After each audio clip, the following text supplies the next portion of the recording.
Oh, hey, y'all. So, my hair's been getting long. Look at this.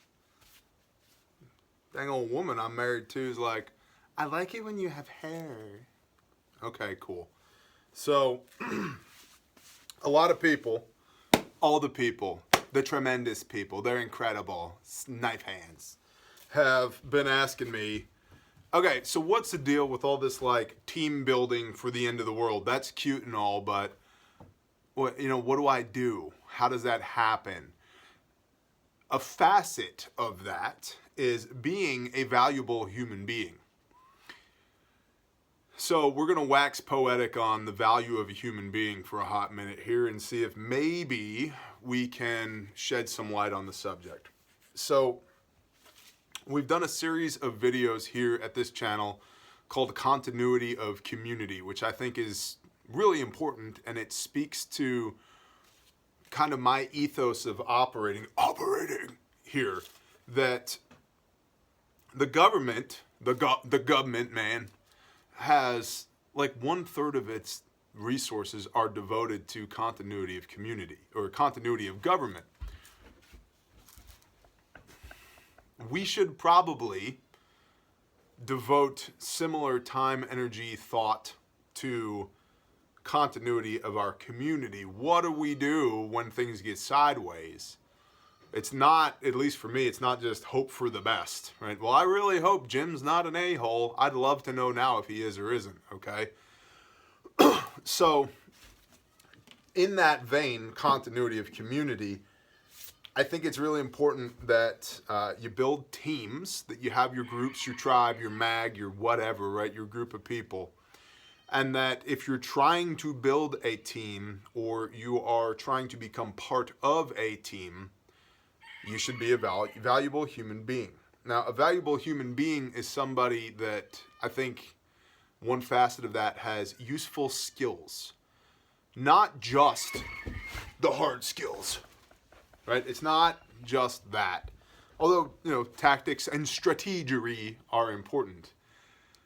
But it's not just that. It's also, animal husbandry, gardening, healing, ministry, problem solving, conflict resolution, child rearing,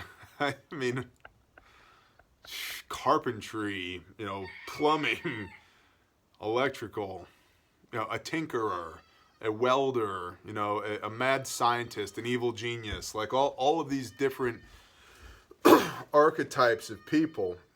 Just think about like cottage industry. Who's going to make the soap? Sooner or later, you're going to want to take a bath, right? Okay, who's going to make the soap when the soap runs out? Things like that. Well, it's goat's milk soap. Cool. Where does the goat milk come from? Well, it comes from the goat. Well, who milked it? Okay, who has the goat? Like, so forth and so on. So I think that there's an opportunity for a strong community to develop these little facets of cottage industry based around useful skills. And so having useful skills would be a good thing for an individual. Who's your commo guy? Who's your weapons specialist? Who's your kale expert, right? Or the person that understands nutrition and vitamin deficiency, and your cook, and so forth and so on, right? And to that end, everybody should be cross-trained as much as possible. Now, I don't know everything. I know a lot about, I know a little bit about most things and a lot about a few things. So there are areas of my skill sets that really need to be improved as well. I'm not the consummate expert at all things. For example, comms. There's, that commo video talking about prepper comms. There's stuff I don't know. There's a lot of stuff when it comes to that I don't know, and I need to get cross-trained on it. To that end, if you walk into a group and they already have 3 commo guys and you're a commo guy, it'd probably also be good to be a rudimentary carpenter, a woodcutter, and to know how to do some butchering or work a long gun or set up a checkpoint or whatever, right? So you can't be a one-trick pony as well. You want to be, as much as you can, a jack of all trades, but also a master of a few of them, so that whatever the situation you can flex into a role that is useful to and beneficial to the tribe, the community, and set your ego aside and say, okay, today I got to be the guy wearing the plate carrier working a checkpoint. Cool. Tomorrow I got to cut wood. On Wednesday I'm milking goats, so forth and so on, right? Get in where you can fit in, and the more places you can fit in, the better.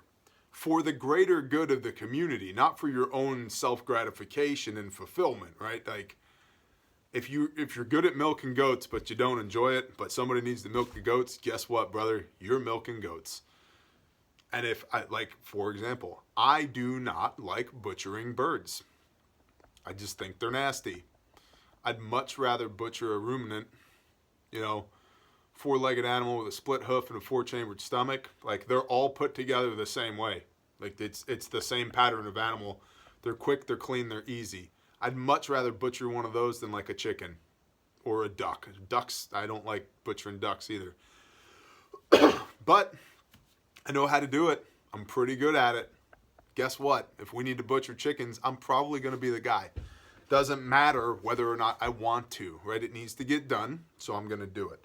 So having valuable skills and understanding the hierarchy of need in those skills, and that we should check our ego at the door and do what's good for the community because the community supports the individual, right? Right. So think about like marketable skills post SHTF. What would be good to know? I mean, like blacksmithing, right? You write your own ticket, man. So those things. And then growing the knowledge base of that, which is again a really great reason to have a good prepper library, like your hard stores of knowledge. Where do your books live, like, and what do you have on the shelf? I think that's highly intriguing to me as to who researches what and what do they feel convicted to know and to store in knowledge, right? It's like if you look through your phone and look at all the different things you've taken pictures of. There's some psychologist said the more pictures you have of something, the higher you value it. I think to a certain extent your bookshelf says the same thing. So I just, as a human quirk, I like to see what people stockpile for knowledge. You should be physically strong and capable to whatever degree that you can be. Now, I have talked here many a time about the fact that I have suffered serious injury in my life. I've got like a whole bunch of bad discs, and there's days that my stuff hurts, and you know, all the things, right? All the things. Nerve damage and broken all kinds of bones, and just, yeah, I got a whole bunch of stuff that's messed up. I ain't crying about it. Now, that doesn't mean that there's days that I don't want to, but I'm not doing it. I'm not going to sit around and run my mouth about how bad my stuff hurts. And even when it does hurt, there are things that I can be doing to contribute to moving the ball down the field, right? And to that end, if you're unwell, okay, there's still things that you can do. If you're physically handicapped, and allow me the term, I don't know what the appropriate terminology is these days, but otherly abled, I don't know. And I'm saying this with love in my heart. I don't mean to offend anybody, but if you have a physical disability, there are still things that you can do to contribute. It's not a zero-sum game. You're not a lost cause. You can still assist, and you should. Now, part of that is having a tribe that looks at somebody who's physically disabled or, you know, has a limited capacity for certain types of work, not as a liability, but as an asset, right? And so we need to, I think, approach things in that sense. But I would get in with a group now, because post-SHTF, if you go rolling down the street of your neighborhood in your wheelchair begging for somebody to help you, it's probably not going to happen. And I say that with love in my heart. You should build those connections now. And if the physical attributes are not in your favor, store up knowledge and learn how to use these things. You know, maybe you're really good at sewing now, or knitting, or whatever, or surgery, or butchery, or something, okay?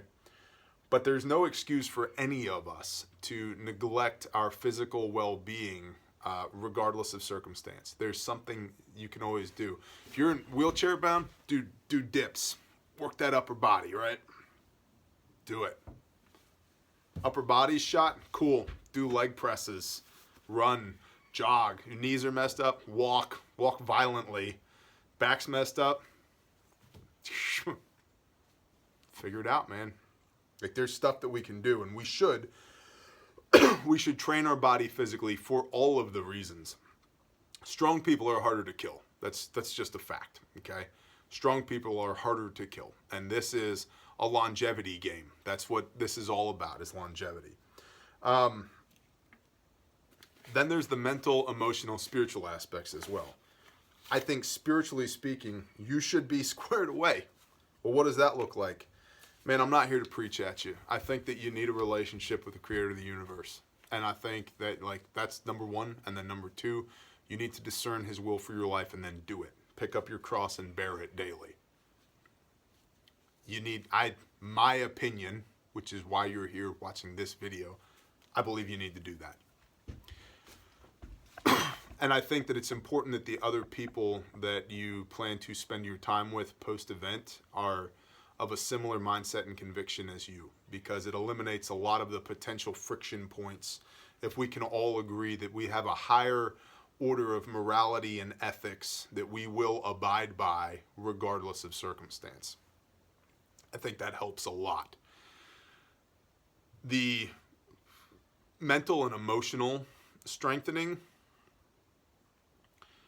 I think a lot of that, you know, we talked about this on Patreon recently, is the kind of psychological conditioning. Study history, understand the depth, the capacity for atrocity within humans. Like, we can do some really terrible stuff to each other. We can also do some really incredible stuff for each other. So being just deadly honest with yourself about how humans behave and how that may affect you going forward, and understanding that, you know, it's not about the right now, the micro, right? Embrace the suck, get through it. What is the mission? The mission is this. You know, I'd say for me, the mission is to be the best servant of the Most High that I know now, I know how, and to do that in such a way that I lead my wife and my children and my tribe and my people around me from where they are to where they need to be, and operate from positions of strength at all times. Like, those are my mission directives. If what you're doing doesn't support the mission profile, you don't do it. The end. Should we do this? Should we do that? Does it support the mission profile? No, it doesn't. Then we're not doing it. Or yeah, it does. And this is how. Okay, that's what we're doing. So clearly defining what the mission is will allow you to develop a scope and give you a sense of purpose.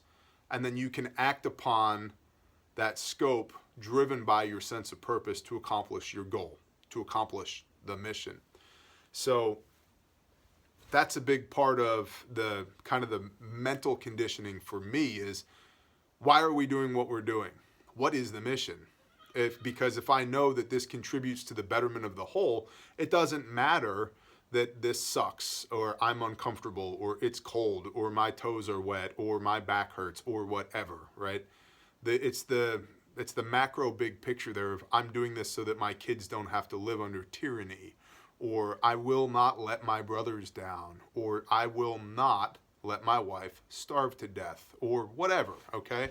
So let's keep it up here. We won't dive down here into the capacity for atrocity of human beings, but suffice it to say that I think as men, we are called to provide and protect, and we live that out to our benefit as the plan, the Father's plan for what a man should be, is to provide and protect, right? And to lead his people. So that is the mission statement for me, sense of purpose, right? So that informs the psychological, the mental preparedness, and also the emotional preparedness, because you can weather a lot of storms if you know why you're weathering them. And then if you get caught up in it and you're like, this, man, I'm overwhelmed by the suck, I can't even embrace it because it's all around me. Cool. Do the next right thing. Do the next right thing. That's how people get through hard things. It's how people make it through selection. It's not because they're not thinking about 8 months from now or 3 weeks from now or 72 hours from now. They're thinking about, I need to get through this ruck evolution. I need to get through this swim. I'm going to get through this effing log PT because I have to, okay? That's do the next right thing. Put this foot in front of that foot. Repeat until I get from here to there. Doesn't matter I'm 40 hours without sleep. Doesn't matter that my everything hurts. Doesn't matter that I don't know the last time I had water. Doesn't matter that I'm covered with sand. Like, doesn't matter. This foot in front of that foot, repeat. Swim from here to there. Run from here to there. Carry this thing here. The next right thing. Do the next right thing. So all that, I think, informs the ethos of the man and the mission statement and the relationship between the two, right? How you conduct yourself and why you're conducting yourself that way to accomplish the objective. You marry those two things together, that speaks volumes to the mental, emotional, psychological preparedness aspect of it, which allows you, if you have a commonality in your community, your big core tenets, your morals and your ethics, this is why we're together. Okay, now we can all really start playing ball together, and it matters. Okay, it matters. I think you should have a good work ethic. We kind of touched on that. You should be unafraid of work and doing the hard things as much as you can to the best of your ability. Now, everybody is different. I can do things that you can't do. You can do things that I can't do. I can lift really heavy things. I hate running. You might be able to run for 20 miles and I want to die. After about 2, I'm like, like I'm not, I have a rule for running. If I'm being chased by something that can kill me, I'll think about it. I may pivot and put rounds on target as well. So we're being visited by 2 chickens and there's a toddler inbound. So this is good stuff. Let's throw this thing at the chicken. Run, chicken! I banish you. So work ethic is important, right? And you do not want to be found lacking in the eyes of the community. And that's a good motivator. Some people would say, well, it's just not right that the community would shame somebody into doing work. You want to eat, right? Like, you want the protection that the community affords and the specialized labor that large groups of people are able to engage in, which is the cottage industry thing that we talked about. So it is a give and a take. I have to manage the expectation for everybody around me that if you're going to eat, you're going to do the things. If you're going to enjoy the security, you're going to do the things. Now, the things that you can do may be different in both scope and capacity than the things that I can do, but you have to do something. There are no free rides. So work ethic is extremely important to me. I think loyalty is extremely important as well. If you're here, you're here. This is not for a time. This is not a maybe thing, not a, well, we're going to see which way the wind's blowing, and 3 weeks later, sorry, bro, we're out. Like, if we're in, we're in. If I'm putting my neck on the line for you, I expect the same from you for me and mine. So loyalty, I think, is a major consideration, especially post-SHTF, because think of the things that these people know about you now. So if they leave, they could completely upset your apple cart just based upon the information that they have. That's a problem. And outside the scope of this discussion, perhaps for another time, you need to be agreeable. Don't be disagreeable. We should have a way to resolve conflict. Probably trial by combat would be my vote. But we should also go out of our way to not be engaged in conflict with one another in the first place. Part of that is, straight up conflict resolution. If you have an issue with me, come tell me. If I have an issue with you, I'm going to come tell you. I'm not going to tell everybody else. I'm going to come tell you, hey man, this ain't working for me, or whatever, right? But there are bigger battles to fight than with each other. And so context is king there for me, is that let's not be engaged in arguing with each other. when our very existence may depend upon us working together, working in concert. So an agreeable spirit is something that I would look for. It doesn't mean you're a pushover.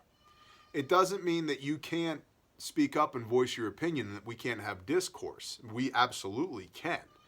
But we're not creating contention for the sake of creating contention. That's a big deal. And then lastly, I'd say somebody who can lead, but also somebody who can take orders. Somebody who's a good number one and a good number two. And I don't mean pee and poo. Thank you very much, toddlers. What I mean is somebody who can work as a part of a team, somebody who can work well as an individual, somebody who can do what they're told to do, and somebody who can tell others what to do.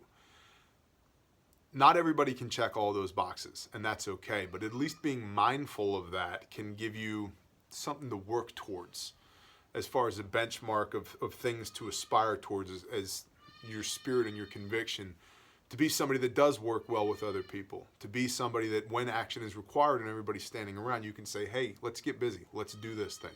I'm going this way. Will you come with me? Oh, yeah, okay, yeah. Because some people don't even think like that. They're like, well, what do we do next? Just be useful. Well, what's useful? You know, like some people kind of need to be encouraged to get their butt in gear. So somebody who can lead, but also somebody who can follow would be a skill set or an attribute that I would find desirable. So that's kind of my initial thoughts on how to be a valuable person during SHTF and how to fit into a group and what that might look like. But I'm curious to know down there in the commentos, which is Espanol for comment, down there in the comments, you guys can tell me what you think, agree, disagree. Be polite, by the way. Yeah, no need to get snarky in the comments. It just kind of takes away from the discourse. It's stupid, truthfully. So let me know what you think. You can do the likey, subscribe, sharey thing. Shout out to all our peeps, man. The Arkansas Preparedness Network, Brother Gordon, Phase 1 Readiness, my wife, Hami Biscuits, and her channel, Ganache and Fondant. If you don't know what Ganache and Fondant is, man, you are missing out. Probably the best baking show on the internet, Ganache and Fondant. Viking Preparedness. All my Patreon patrons, my Shalomi homies, and my Hebrews from the Shabbat playlist. Love you guys. Man, rocking and rolling. BearIndependent.com is live. You can check that out. You know, it's just kind of bones right now. We're putting meat on it, but it's just kind of bones. Podcasts are coming. You can get all your paraphernalia at teespring.com/BearIndependent. Do all the things. We're blessed. I'm amazed by the growth of the channel. You guys are just freaking awesome. So, man, cool. Felt good. Shalom.